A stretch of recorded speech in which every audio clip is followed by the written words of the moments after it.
Alors bonjour à tous, aujourd'hui nous allons raconter la vie de Saint Lucien le Syrien, donc prêtre et martyr de l'Église. Donc ce Saint Lucien, il vécut vraisemblablement selon les sources que nous avons de 240 après Jésus-Christ à 312. Il serait né donc au tout début de l'année 240, donc au mois de janvier, à Samosate, une ville de Turquie proche de la Syrie. Alors donc ce grand personnage était syrien de nation, d'une famille illustre de la ville de Samosate. Ses parents, qui étaient chrétiens, prirent un soin particulier de l'élever dans la crainte de Dieu et de lui faire apprendre les maximes de la vraie piété et de la religion chrétienne. Il demeura néanmoins orphelin de père et de mère à l'âge de 12 ans.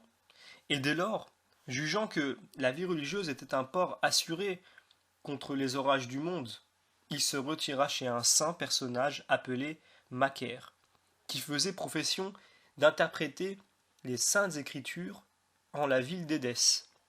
Alors Lucien profita si bien à cette école qu'il se prescrivit dès lors une façon de vivre très austère, de sorte que, pour ses mets les plus délicieux, il n'usait que de pain sec, d'herbes crues et de racines, et quelle que fût la rugueur du froid en hiver, il ne s'approchait jamais du feu.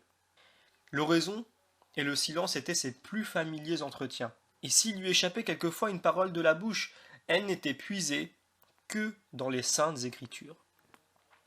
Avançant de plus en plus en âge et en vertu, il s'y fut ordonné prêtre dans la ville d'Antioche, et, pour être plus utile au public, il entreprit d'instruire la jeunesse, tant dans les belles lettres que dans la pratique de la piété. Pour cet effet, il tint école ouverte, à l'exemple de son maître saint Macaire, afin que tous ceux qui voudraient jouir du fruit de ses travaux le puissent faire sans aucune difficulté. Et pour avoir de quoi faire l'aumône aux pauvres, il s'acquit d'une telle facilité de bien écrire qu'il y gagnait assez pour son entretien et celui des autres. Il entreprit de plus un ouvrage très difficile, car, ayant observé que les hérétiques, traduisant diversement les livres sacrés, y avaient glissé beaucoup d'erreurs, il résolut d'en revoir toutes les traductions et d'en faire une toute nouvelle de l'hébreu en grec. Cette édition mérita l'estime universelle et fut très utile à saint Jérôme qui rapporte que l'on s'en servait dans l'église d'Orient, particulièrement depuis Constantinople jusqu'à Antioche. Comme notre saint travaillait ainsi pour la religion, l'empereur Maximin renouvela les édits de ses prédécesseurs, Dioclétien et Maximien, et continua de persécuter les fidèles. Sachant que ce très saint prêtre était un des plus fermes soutiens et une des plus fortes colonnes de l'Église catholique d'Antioche, et que les fidèles avaient pour lui beaucoup de déférence, il résolut de le faire arrêter. Mais le saint homme, en ayant avis, pour ne pas ne pas s'exposer lui-même témérairement au péril, sortit de la ville et se retira secrètement dans la campagne, pratiquant en cela le conseil du Sauveur qui a dit à ses disciples: quand les hommes vous persécuteront en une ville, fuyez en une autre. Cependant, ayant été dénoncé par un méchant apostat, partisan de l'hérésiarque Sabellius, il lui fait prisonnier et conduit à Nicodémie en 303. En passant par la Cappadoce, il rencontra quelques soldats de sa connaissance qui, par crainte ou par la violence des tourments, avaient renoncé au christianisme. Le saint, animé de ferveur et de zèle, leur fit une si vive et si charitable remontrance que, touchés de repentir, ils promirent de ne faire désormais que des actes de bons chrétiens. Et de 40 qu'ils étaient, la plupart moururent courageusement pour Jésus-Christ. Les autres, triomphant de la cruauté des tourments, survécurent à la rage du tyran. Le saint martyr ne produisit pas un moindre fruit quand il fut arrivé à Nicomédie. Il y trouva encore quelques chrétiens qui avaient fait aussi naufrage en la foi, les ramenant par ses ferventes exhortations et les fit rentrer dans le sein de l'Église. Aussi ce très saint prêtre portait à juste titre le nom de Lucien, qui vient de lux, qui veut dire lumière. Brillant par l'éclat de sa foi et de ses vertus, non seulement en lui-même, mais aussi pour les autres. On croirait que Maximin, craignait d'être éclairé par cette lumière. S'il l'interrogeait lui-même, il se couvrit, pour ainsi dire, d'un voile, et ne parla à Lucien que par interprète. Il lui offrit aussi de l'associer au gouvernement de l'Empire et de le faire son collègue et son conseil, s'il voulait seulement sacrifier aux idoles. Mais le saint, se moquant de ces vaines promesses, protesta hautement qu'il n'en ferait jamais rien. Alors Maximin, passant des promesses aux menaces, le fit conduire en prison, où après plusieurs autres outrages, le saint confesseur eut à subir d'affreux traitements. On prépara une grosse pièce de bois, percée en 4 endroits différents, et après lui avoir fait entrer les jambes jusqu'aux genoux dans les 2 trous du dessus, on les replia cruellement pour les entrer dans les trous du dessous, ce qui lui déboîta les os et força horriblement les jointures. Ensuite, on lui attacha les mains par-dessus la tête à une autre pièce de bois, afin qu'étant couché, il ne pût nullement remuer, et la place ayant été couverte de tais de peau cassée, on l'étendit tout nu sur ce lit de douleur pour lui faire souffrir sans relâche une torture insupportable. Les bourreaux le laissèrent 12 ou 14 jours en cet état, sans rien lui donner à manger, que des viandes qui avaient été présentées aux idoles.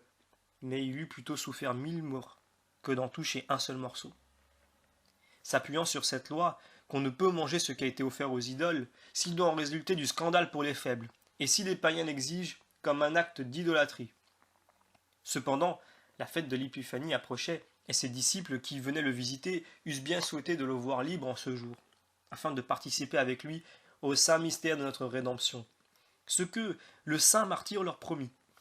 En effet, quand le jour fut arrivé, il leur dit que sa poitrine servirait bien d'autel, et eux d'église, en se rangeant autour de sa personne. Ils apportèrent donc le pain et le vin sur le sein de ce saint prêtre qui, après les prières accoutumées, les bénit l'un et l'autre, les consacra et reçut la sainte Eucharistie, qu'il fit distribuer ensuite à toute l'assistance. Et ce qui est admirable en cela, c'est que Dieu ne permit pas que, durant tout le temps de cette auguste cérémonie, un seul païen se présentât, qui pût les empêcher de l'achever. Le lendemain, l'empereur, irrité de ce que le martyr vivait si longtemps, envoya voir s'il n'était pas mort. Mais, d'aussi loin qu'il aperçut les ministres d'iniquité, il s'écria « Je suis chrétien ». Le bourreau, étonné de cette constance, lui demanda de quel pays il était. « Je suis chrétien, répondit-il. « Quelle est ta profession ?» répliqua le ministre de Satan. « Je suis chrétien, repartit le saint martyr. Mais qui sont tes parents ? Ajoute encore une fois ce païen. Je suis chrétien, répondit enfin le généreux martyr. Il n'eut pas sitôt fait cette dernière profession de foi qu'il rendit son âme à Dieu. Ce fut le 7 janvier de l'an 312. On croit qu'il resta 9 ans en prison, puisque, selon le rapport de Zeb, il ne reçut la couronne du martyr qu'après la mort de saint Pierre d'Alexandrie arrivé en 311. Saint Chrysostome a écrit des merveilles sur cette admirable réponse de saint Lucien parce que, dit-il, le disciple de Jésus-Christ, en disant qu'il est chrétien, explique parfaitement bien en un seul mot quelle est sa patrie, sa famille et sa profession. Sa patrie, parce que, n'en ayant point sur terre, il n'en reconnaît pas d'autre que la Jérusalem céleste. Sa famille, parce qu'il ne croit pas avoir d'autres parents que les saints. Et enfin sa profession, puisque toute sa vie est dans le ciel.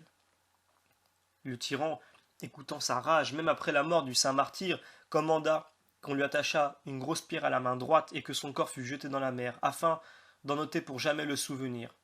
Mais le Créateur des eaux le conserva 14 jours dans cet élément, autant de temps qu'il avait souffert le martyr, et au 15e, le saint apparut à un de ses parents, qui était aussi son disciple, appelé Glycérius, pour lui dire qu'il s'en alla en un tel endroit du rivage, qu'il lui marquait, et que là, il trouverait infailliblement son corps.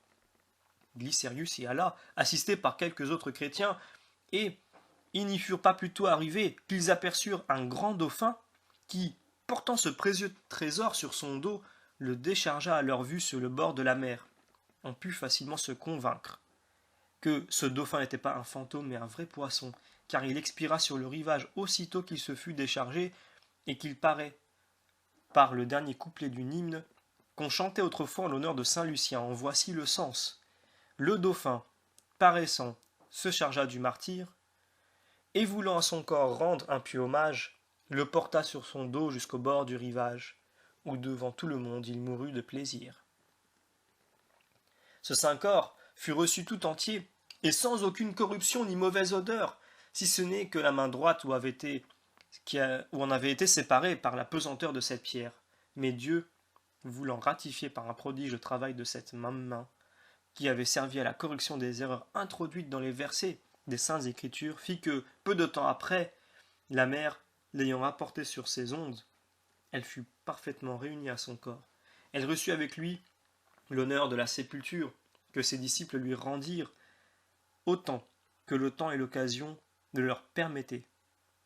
Sainte Hélène, mère de l'empereur Constantin, passant depuis par Nicomédie, au retour de la visite des saints lieux de Jérusalem, eut dévotion d'honorer le sépulcre du saint martyr Lucien, afin de le relever davantage. Elle fit bâtir en ce même lieu une belle ville qui changea son ancien nom de Drépane en celui d'Hélénopolis, c'est-à-dire la vigne d'Hénène. Et par le même moyen, elle y fit bâtir un beau temple qui portait le nom du saint. Mais, dans la suite des temps, l'empereur Charlemagne a fait apporter ses précieuses reliques dans la ville d'Arles, en province, après avoir fait bâtir une église en l'honneur du saint. Ces riches dépouilles y furent honorablement déposées par Turpin, archevêque de Reims, qui décéda l'an 800, le 2 septembre. Ces reliques, extraites de leur reliquaire en 93, furent depuis confondues avec d'autres. Monseigneur Bernet, archevêque d'Aix, a reconnu le tout en 1839 comme étant probablement les restes de Saint Lucien et de Saint Vincent. Voici comment on représente Saint Lucien.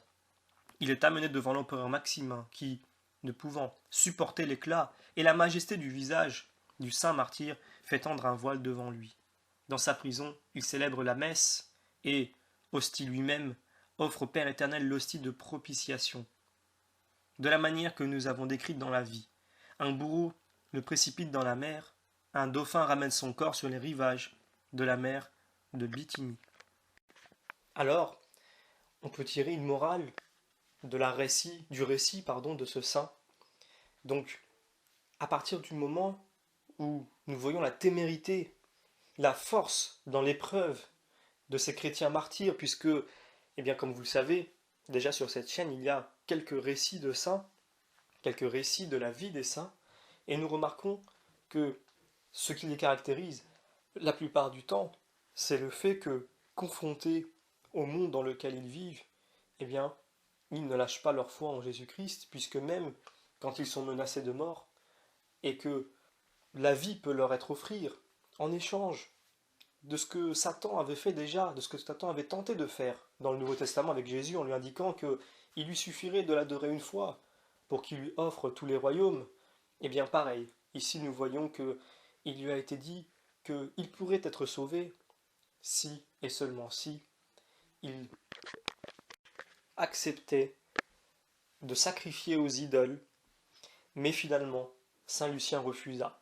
Ce simple acte qui aurait pu lui sauver la vie, mais simple acte aux yeux des hommes, mais acte terrible aux yeux de Dieu, puisque ce serait comme une condamnation, c'est-à-dire se condamner soi-même, que d'accepter de se soumettre à ce que ce ministre de Satan, comme il est écrit dans ce récit, eh bien, a demandé à Saint Lucien. De même, le texte nous dit au début que Saint Lucien, eh bien, faisait absolument tout pour vivre de la manière la plus austère, et quand il parlait, c'était, en effet, pour sortir des paroles des Saintes Écritures. Eh bien, prenons exemple sur Saint Lucien. Tâchons que, lorsqu'une parole sort de notre bouche, eh bien, au moins, qu'elle ne soit pas parole de condamnation, qu'elle ne soit pas parole vaine, qu'elle ne soit pas parole du monde, qu'elle soit au moins, si ce n'est pas une parole des Saintes Écritures, même si nous devons tâcher de plus possible étudier les Saintes Écritures afin de pouvoir les annoncer et les expliquer à l'ensemble de la communauté chrétienne et à ceux qui n'en font pas encore partie, eh bien tâchons au moins de ne pas avoir de mauvaises paroles sur les autres et des jugements qui poussent à la condamnation, qui poussent à la crainte d'autrui ou qui poussent tout simplement au mépris. Tâchons également de nous isoler du plus possible, plutôt de nous décharger de toutes les choses du monde, ces choses qui nous empêchent de nous élever vers le ciel et qui font que nous sommes comme voilés par rapport aux choses du ciel et qu'elles nous paraissent trop lointaines, évidemment, si nous restons trop attachés à la terre. Alors faisons l'effort aussi de nous détacher de ces choses inutiles qui nous empêchent de nous élever et demandons à Saint Lucien le martyr, par la prière, l'intercession, de prier pour nous, afin que nous puissions accomplir ne serait-ce que la moitié de ce que lui a pu accomplir pour le Seigneur.